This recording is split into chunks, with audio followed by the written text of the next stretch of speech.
Last લેક્ચરોની અંદર આપણે બોર પરમાણુ મોડેલ પર આધારિત જે દાખલાઓની ચર્ચા કરી તેમાં જે બોર પરમાણુ મોડેલ માટેના જે અધિતર્કો એની ચર્ચા કરી છે અને એના ઉપર જે આધારિત થિયરીઓ છે એની કક્ષીય ત્રિજ્યા માટેની વાતો હોય, એની કુલ ઉર્જા માટેની ગતિ ઉર્જા, સ્થિતિ ઉર્જા અને સાથે સાથે આપણે જે પરમાણુની અંદર એક ઉર્જા સ્તરમાંથી બીજા ઉર્જા સ્તરમાં જ્યારે ઇલેક્ટ્રોન એટલે કે વધારે ઉર્જાવાળી કક્ષામાંથી ઇલેક્ટ્રોન ઓછી ઉર્જાવાળી કક્ષામાં જ્યારે સંક્રાંતિ કરે અથવા તો ઓછી ઉર્જાવાળી કક્ષામાંથી ઇલેક્ટ્રોન એ વધારે ઉર્જાવાળી કક્ષામાં સંક્રાંતિ કરે તો તે દરમિયાન જે ફોટોનનું જ્યારે ઊંચી ઉર્જાવાળી કક્ષામાંથી ઓછી ઉર્જાવાળી કક્ષામાં સંક્રાંતિ કરે તો ઉર્જાનું એક ફોટોનનું ઉત્સર્જન કરતું હોય,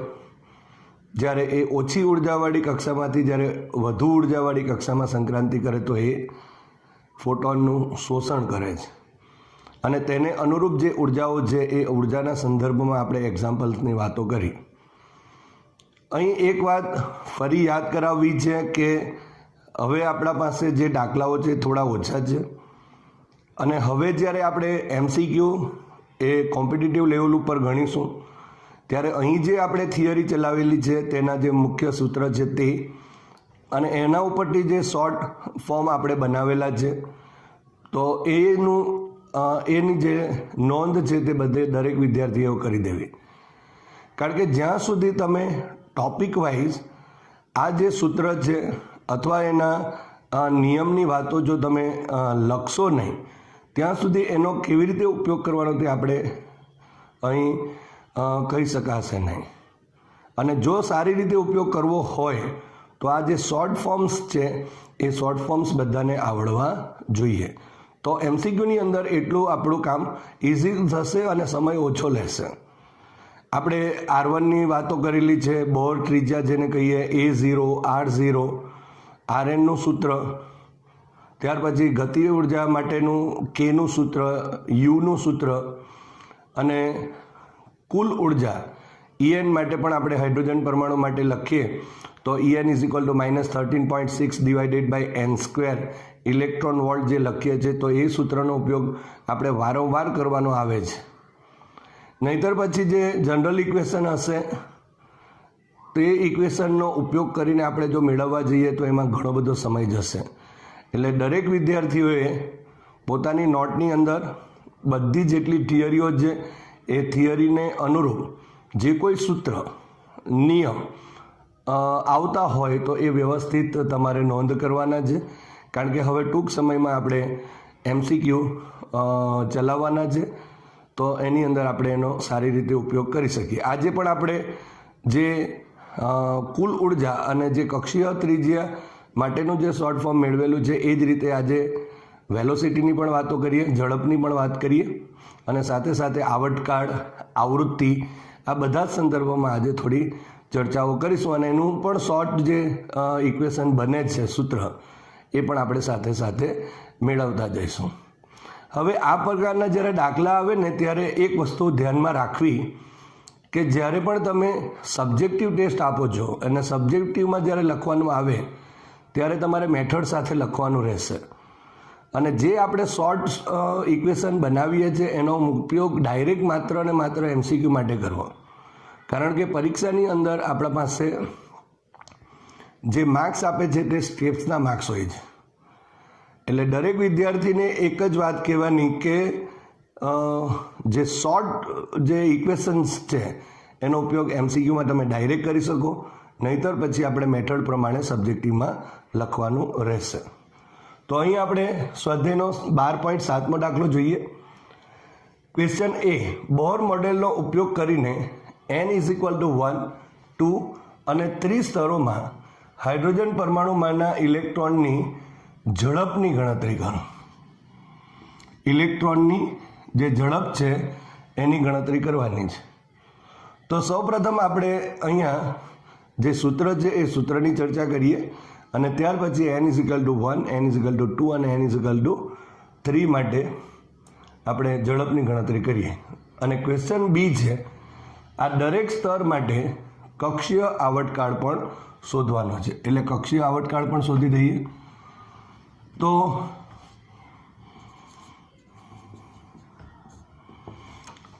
આપણે જો સૌપ્રથમ આ જે સૂત્ર છે તે મેળવીએ છીએ તો પરમાણુમાં ન્યુક્લિયસની ફરતે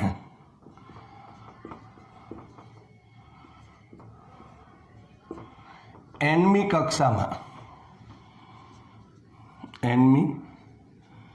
કક્ષામાં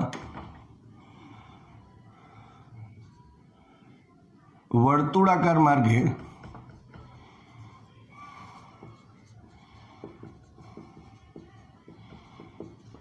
ગતિ કરતા ઇલેક્ટ્રોન પર લાગતું કેન્દ્રગામી બળ એ વિદ્યુત બળ પૂરું પાડે છે.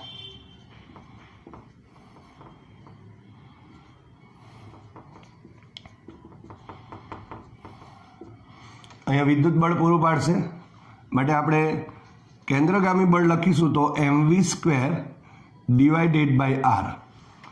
હવે જો આ nમી કક્ષામાં જો હોય તો એના માટે અહીંયા અહીંયા vn અને અહીંયા rn થશે ઇઝ ઇક્વલ ટુ આપણે k અહીંયા ze પહેલાં જનરલ ઇક્વેશન મેળવીશું અને ઇન્ટુ e આ ન્યુક્લિયસનો ધન વીજભાર અને ઇલેક્ટ્રોન અને ડિવાઇડેડ બાય આપણે rn² લખીશું.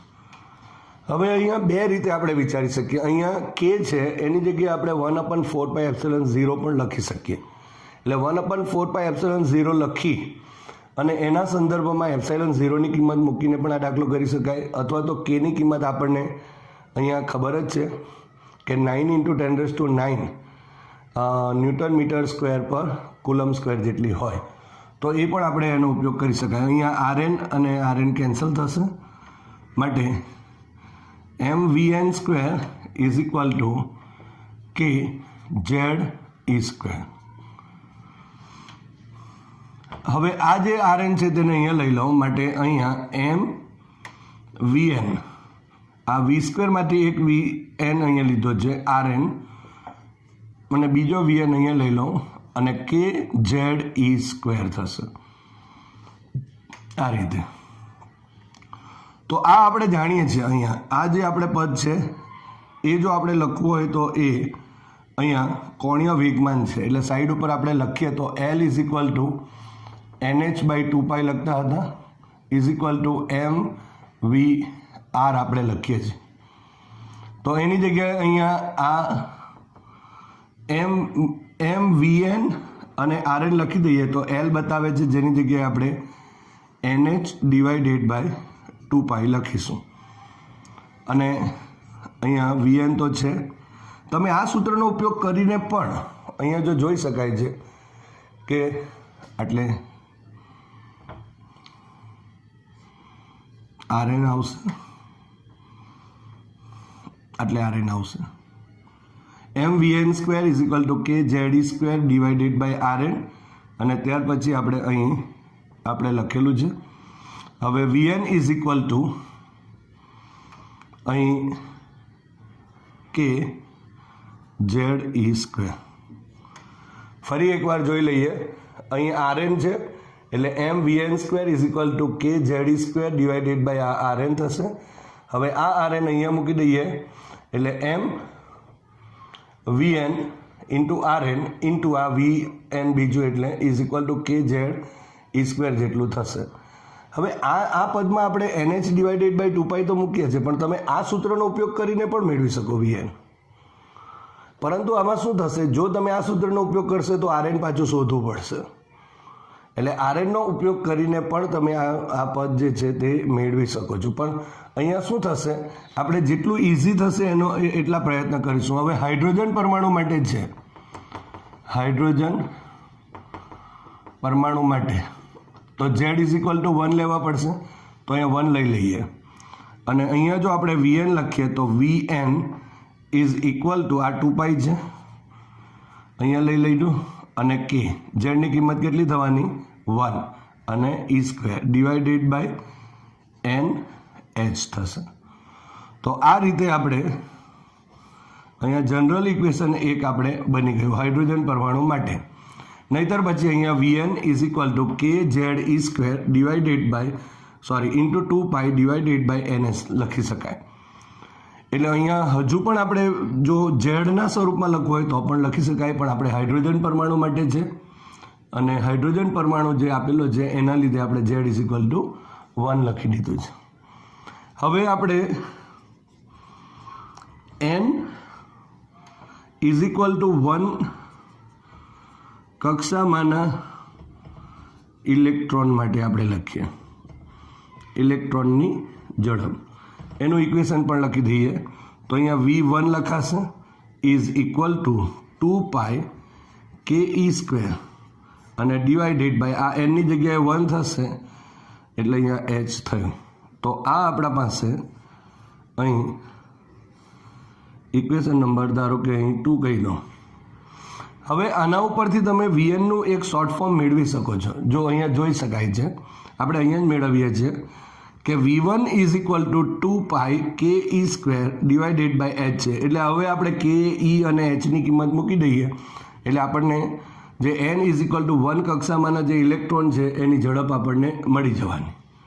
પરંતુ જો જ્યારે હું એન ઇઝ ઇક્વલ ટુ 2 મૂકીશ તો આ સૂત્ર પરથી મૂકી શકાય, 2, 3, 4 ગમે તે મૂકો, પણ દરેક વખતે પછી આ ગણતરીઓ કર્યા કરવી પડે. એના કરતાં શોર્ટ ફોર્મ શું થશે કે આ જે કિંમત છે તે આ જ છે 2 પાઈ. એટલે અહીંયાથી જો આપણે વિચારીએ તો આ પદ જે છે આટલેથી આટલું એ 2 પાઈ કે ઈ સ્ક્વેર ડિવાઇડેડ બાય એચ એટલે V1 છે. માટે હું અહીંયા ઇમ્પ્લાઇઝ કરી શકું તો Vn is equal to V1 by N થશે. આ જોઈ શકાય છે. તો આ જે પદ છે એ પદનો ઉપયોગ કરીને આપણે સૌપ્રથમ V1 જ શોધવું પડશે. ત્યાર પછી આપણે V2 અને V3 માટે ડાયરેક્ટ આ સૂત્રનો પણ ઉપયોગ કરી શકાય, પણ પહેલાં તો તમારે V1ની કિંમત શોધવી જ પડશે. તો અહીંયા V1 ઇઝ ઇક્વલ ટુ કિંમત આપણે પહેલાં શોધી દઈએ. માટે V1 ઇઝ ઇક્વલ ટુ કિંમત મૂકીએ 2 ઇન્ટુ 3.14 ઇન્ટુ કેની કિંમત 9 ઇન્ટુ 10⁹ SI ઇન્ટુ 1.6 ઇન્ટુ 10⁻⁻19 અને હોલ સ્ક્વેર થશે ડિવાઇડેડ બાય એચ એટલે 6.625 ઇન્ટુ 10⁻34 એચની કિંમત.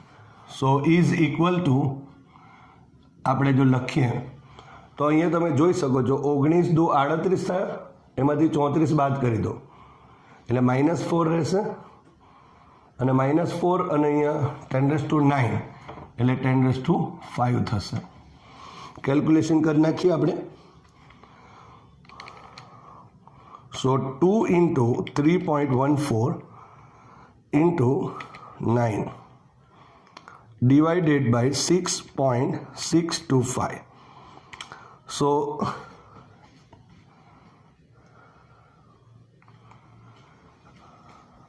into હજુ 1.6 નો વર્ગ બાકી છે into 1.6 into 1.6.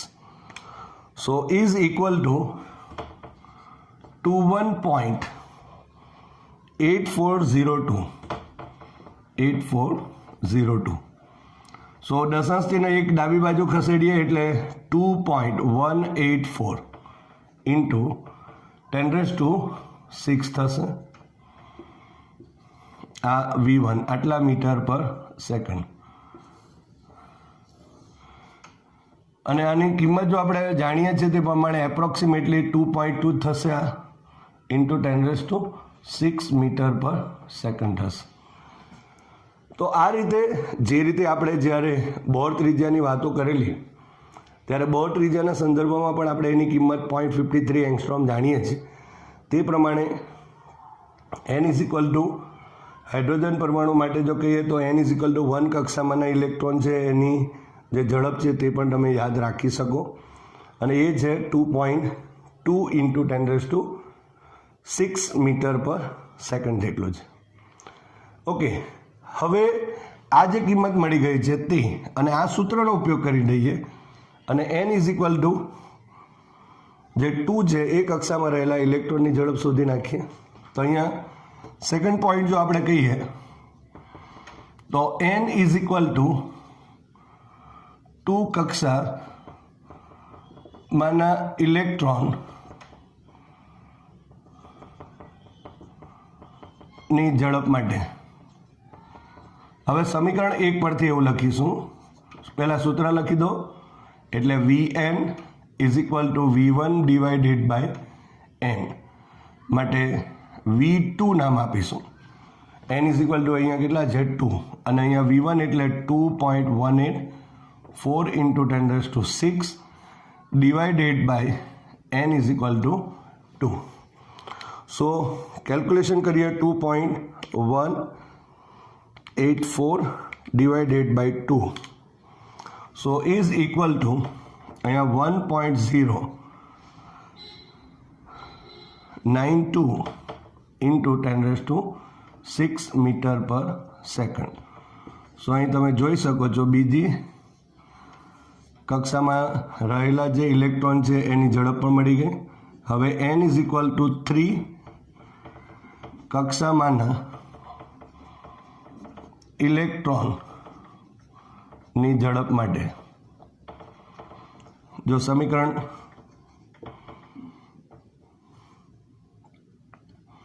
એક પરથી same Vn is equal to V1 by n માટે અહીંયા V3 નામ આપીશું is equal to 2.184 into 10⁶ divided by n is equal to 3.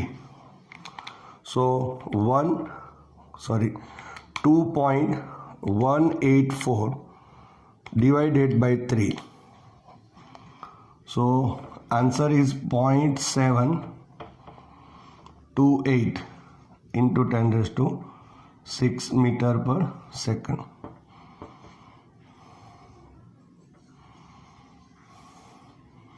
આ રીતે આપણે જે ઇલેક્ટ્રોનની જે ઝડપ છે જુદી જુદી કક્ષામાંથી આપણે મેળવી શકાય.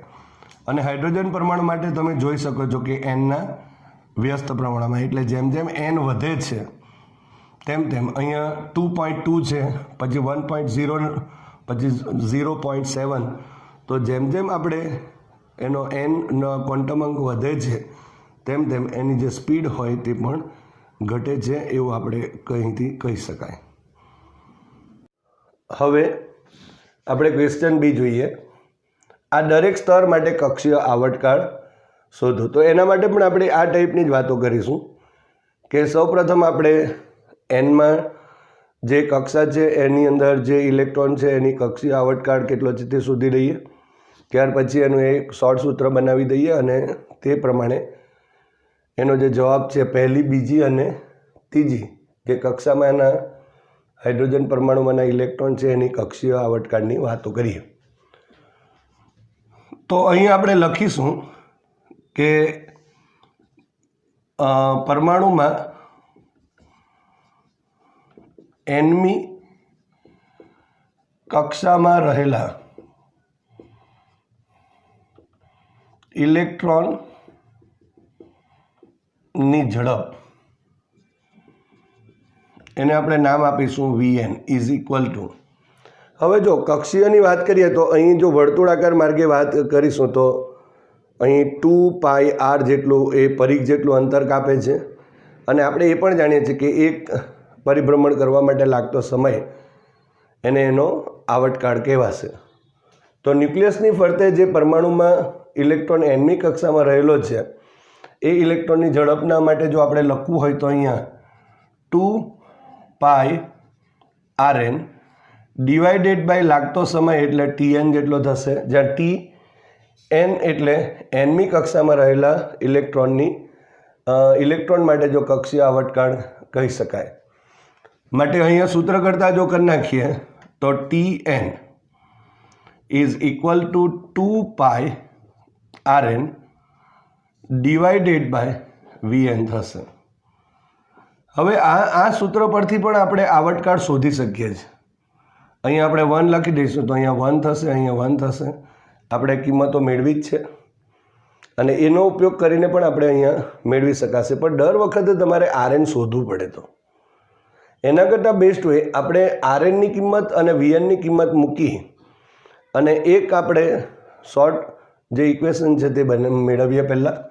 તો અહીંયા આપણે લખીએ કે n = 1 મી કક્ષામાં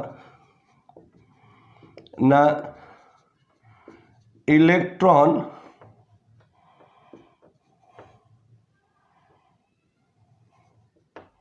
નો કક્ષીય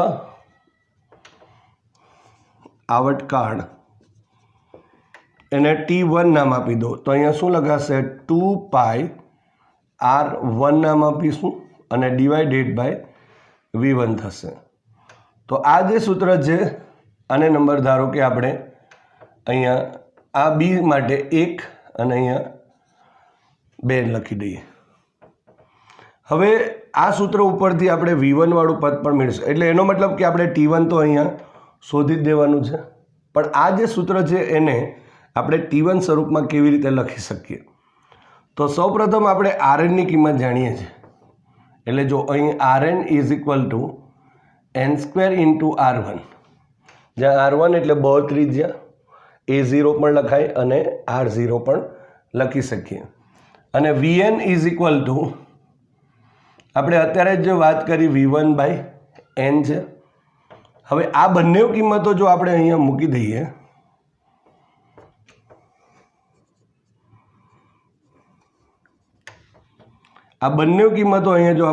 દઈએ તો TNની કિંમત આપણને મળશે. જો TN = અહીં સાઈડ ઉપર આપણે આ સૂત્ર બનાવી રહ્યા છે. સો 2π RN એટલે n² × R1 અને ડિવાઇડેડ બાય VN એટલે V1/n થશે. હવે આ n અંશમાં જશે એટલે ક્યુબ થયો એટલે n³ કૌંસમાં 2πr1 ડિવાઇડેડ બાય V1. પણ આ 2πr1/V1 એ તો અહીંયા T1 છે માટે આપણા પાસે ઇક્વેશન મળી જશે n³ અહીંયા T1. સો TN = n³ × T1 જેટલું થાય. અહીંયા તમે જોઈ શકો છો કે n³ ના સમપ્રમાણમાં છે. જો અહીંયા T1ની કિંમત આપણે મેળવી દઈશું એટલે હવે જો આપણે T2, T3, T4 જેના માટે મેળવવો હોય તેના પર આના પરથી મેળવી શકાશે. આ સમીકરણ નંબર ધારો કે આપણે 3 લખી દઈએ. હવે T1ની કિંમત શોધી દઈએ. તો અહીંયા 2 × 3.14 અને R1ની કિંમત જાણીએ છીએ 0.53 એંગસ્ટ્રોમ. સો 0.53 × 10⁻10 અને આ કિંમત આપણે મેળવેલી છે 2.184 અથવા તો 2 is approximate 2.2 × 10⁻6. સો × 10⁻16 થયા. હવે આ કેલ્ક્યુલેશન કરી દઈએ. 2 × 3.14 × 0.53 divided by 2.184. So is equal to અહીં 1.52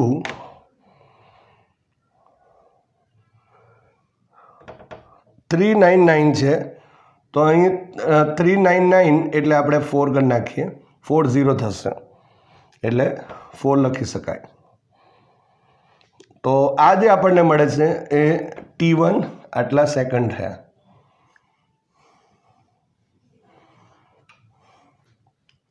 હવે આ પહેલો પોઈન્ટ હતો n = 1મી કક્ષામાંના ઇલેક્ટ્રોન માટે જો આપણે કહીએ તો કક્ષીય આવર્તકાળ. હવે બીજો n = 2 માટે મેળવીએ. હવે n = 2 મી કક્ષામાંના ઇલેક્ટ્રોન માટે કક્ષીય આવર્તકાળ. તો અહીંયા T2નું સૂત્ર બનાવી શકાય. આપણે આ સૂત્રનો ઉપયોગ કરીશું. T1ની કિંમત અહીં મળી ગઈ છે તો અહીંયા શું લખાશે? સમીકરણ નંબર આ 3 પરથી લખીશું તો Tn is equal two n cube into T1 માટે T2 ઇઝ ઇક્વલ ટુ, અહીં T1 લખી દીધું છે આપણે, હવે T2 લખીએ તો n is equal to 2 whole cube થશે અને T1ની કિંમત મળી ગઈ 1.524 ઇન્ટુ 10⁻⁻16 આ કિંમત. હવે અહીંયા લખાશે 8 ઇન્ટુ 1.524 ઇન્ટુ 10⁻⁻16.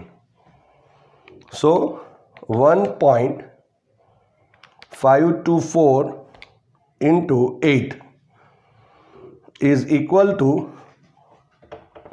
12.192 into 10⁻⁻16. પણ આપણે અહીંયા દશાંશ ચિહ્ન એક સ્ટેપ આ તરફ લઈએ તો 2192 1.2192 into 10⁻⁻15 અહીંયા T2 આટલા સેકન્ડ થશે. ફરી એકવાર કેલ્ક્યુલેશન કરી દઈએ. 8 ઇન્ટુ 1.524 12.192 અને એ રીતે આપણે અહીંયા T2 મળે છે. હવે છેલ્લું, હવે n ઇઝ ઇક્વલ ટુ 3મી કક્ષામાંના ઇલેક્ટ્રોન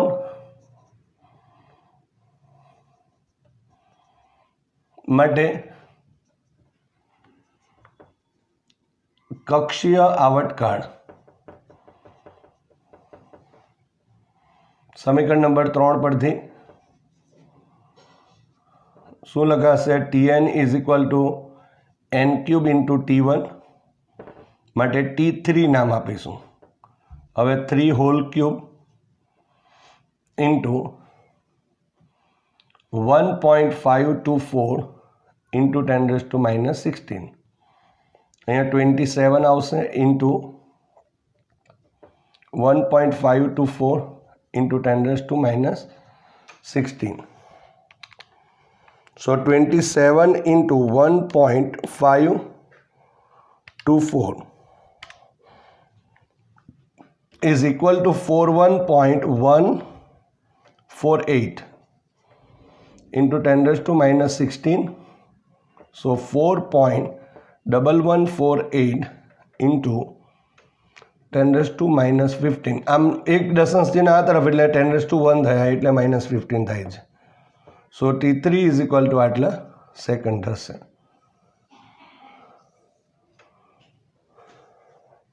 તો અહીં એકવાર ફરી લઈ લઈએ. 27 ઇન્ટુ 1.524 સો 41.148. ઓકે, તો આ રીતે આપણે અહીં તમે જોઈ શકો છો કે T1, T2 અને જે T3 છે એની કિંમતો મેળવી શકાય. હવે અહીંયા જો જે ઇલેક્ટ્રોન છે એની આવૃત્તિ બી જો આપણે મેળવવી હોય તો અહીંયા આપણે T1, T2 અને T3 પરથી મેળવી શકીએ. આપણે જાણીએ છીએ T is equal two 1/f અથવા તો F is equal two 1/T નો ઉપયોગ કરીને. તો એ રીતે આપણે કિંમતો અહીંયા મેળવી શકાશે. અને બીજી એક વસ્તુ, આ જે બધા શોર્ટ જે ઇક્વેશન્સ છે એને ધ્યાનમાં રાખવાના છે, એની નોંધ કરી લેવી, તો એનાથી આપણે MCQ ઇઝી ગોઈંગ થઈ જશે. ઓકે, તો આ રીતે આપણે જે ક્વેશ્ચન A અને B હતા એની આપણે ઉકેલની વાતો કરી. હવે ઉદાહરણ નંબર 12.4 દાખલો જોઈએ. હાઇડ્રોજન પરમાણુમાં પ્રોટોનની આસપાસ ભ્રમણ કરતા ઇલેક્ટ્રોન વડે ઉત્સર્જિત પ્રકાશની પ્રારંભિક આવૃત્તિ પ્રચલિત વિદ્યુતચુંબકીય વાદ અનુસાર ગણો. હવે આપણે જાણીએ છીએ કે જો વિદ્યુતચુંબકીય તરંગવાદ જે છે એના પ્રમાણે જો કહીએ તો જે ભ્રમણ કરતો જે ઇલેક્ટ્રોન છે એ ઇલેક્ટ્રોનને લીધે ઉત્સર્જિત જે વિદ્યુતચુંબકીય જે તરંગ છે એની આવૃત્તિ એ જે ભ્રમણ કરતો જે ઇલેક્ટ્રોન છે એ ભ્રમણ કરતા ઇલેક્ટ્રોનની જે આવૃત્તિ હશે એ આવૃત્તિ જેટલી હોય છે. એટલે આપણે શું કરવું પડશે હવે કે આ જે દાખલો છે એ દાખલાની અંદર ઉત્સર્જિત પ્રકાશની જે પ્રારંભિક આવૃત્તિ શોધવાની છે. તો એના માટે આપણે ઇલેક્ટ્રોનની જે ધરા અવસ્થાની જે જો આપણે આવૃત્તિ ઇલેક્ટ્રોનની આવૃત્તિ શોધી દઈએ તો એ જ એની ઉત્સર્જિત જે વિકિરણ હશે અથવા તો વિદ્યુત ચુંબકીય તરંગ છે અથવા પ્રકાશની જે પ્રારંભિક આવૃત્તિ છે તે મળી જશે. તો અહીં આપણે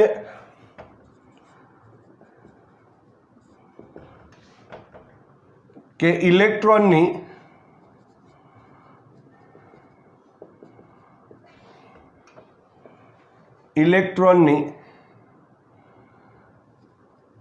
આવૃત્તિ f હોય તો હવે આ ઇલેક્ટ્રોનની જે આવૃત્તિ છે એ શોધવા માટે સૌપ્રથમ એટલે આપણે જે આગળ ચર્ચાઓ કરી આ લેક્ચરમાં કે R1 E1 V1 આ બધા જે પોઈન્ટો છે અથવા તો જે એના સંદર્ભમાં આપણે જે એના જે n=2 3 માટે આપણે મેળવીએ છીએ V1 T1 વાળા જે પદો છે એ આપણને આવડવા જોઈએ. એ જે કિંમતો છે તે આપણને ખબર હોવી જોઈએ. હવે અહીંયા જો આપણે આ ઇલેક્ટ્રોનની આવૃત્તિ જો સ્મોલ f અથવા તો ન્યૂ લખી શકાય હોય તો અહીંયા આપણે ઇલેક્ટ્રોનની ઝડપ લખીએ. તો ઇલેક્ટ્રોનની ઝડપ લખવી હોય n=1મી કક્ષાની અંદર તો આપણે શું લખતા હતા v=2πr /t લખી દઈશું. હવે અહીંયા r=1 માટે લખવું પડે, t લખવું પડે અને અહીંયા આપણે જાણીએ છીએ માટે t=1/f પણ છે માટે f=1/t થશે. તો આ જે 1/t છે એની જગ્યાએ આપણે f લખી દઈએ માટે v=2πr અને * f થશે.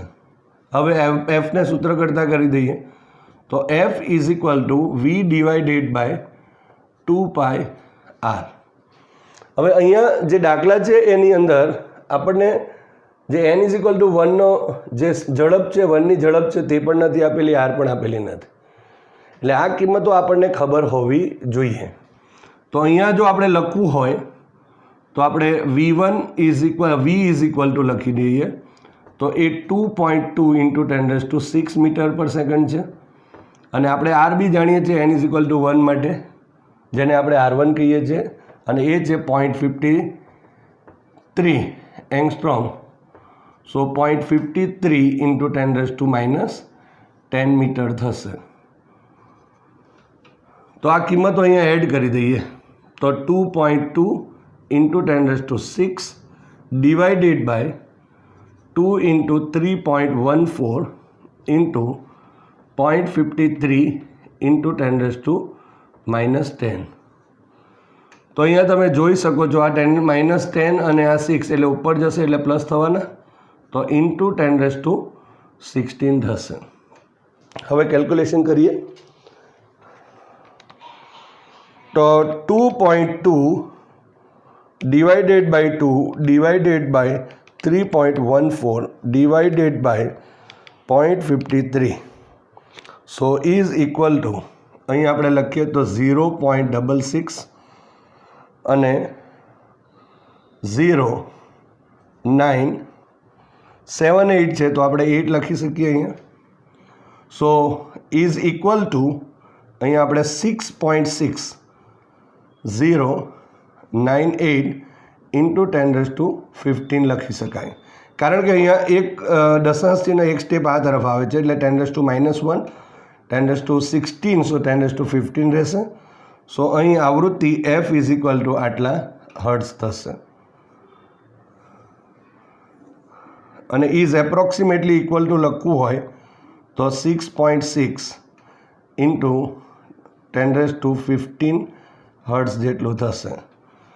તો અહીંયા જે આવૃત્તિ આપણને મળી છે એ આવૃત્તિ આપણા પાસે જે ઇલેક્ટ્રોનની છે તે એટલે ઇલેક્ટ્રોનની ન્યુક્લિયસની નજીકની અથવા તો અહીંયા આપણે એમ કહી શકાય n=1મી કક્ષા માટે જે આવૃત્તિ છે તે આપણને અહીંયા મળે છે. તો અહીંયા T1 બી આપણને T1 ખબર હશે તો એના ઉપરથી પણ આપણે અહીંયા F1 છે તે શોધી દેવાય. પરંતુ માંગેલું શું છે અહીંયા કે ઇલેક્ટ્રોન વડે ઉત્સર્જિત પ્રકાશની પ્રારંભિક આવૃત્તિ. તો અહીંયા આપણે લખવું પડશે જે ઇલેક્ટ્રોનની છે એટલી જ કોની હશે, જે ઉત્સર્જિત જે પ્રકાશ છે એ પ્રકાશની પ્રારંભિક આવૃત્તિ થશે. તો અહીંયા આપણે આ લખવું જરૂરી છે. તો અહીંયા લખીએ પ્રચલિત વિદ્યુત ચુંબકીય વાદ અનુસાર ભ્રમણ કરતા ઇલેક્ટ્રોન વડે ઉત્સર્જિત પ્રકાશની પ્રારંભિક આવૃત્તિ એ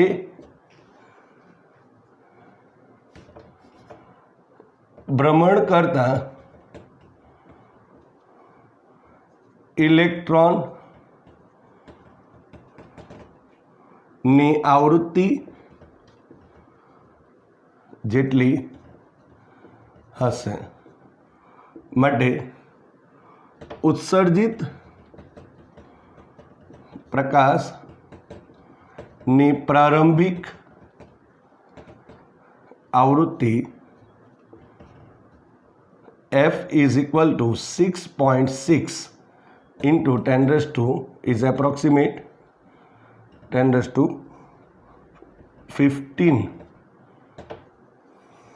6.6 into 10⁻15 હર્ટ્ઝ જેટલી થશે. તો આ રીતે આપણે અહીં આવૃત્તિ શોધી શકાય.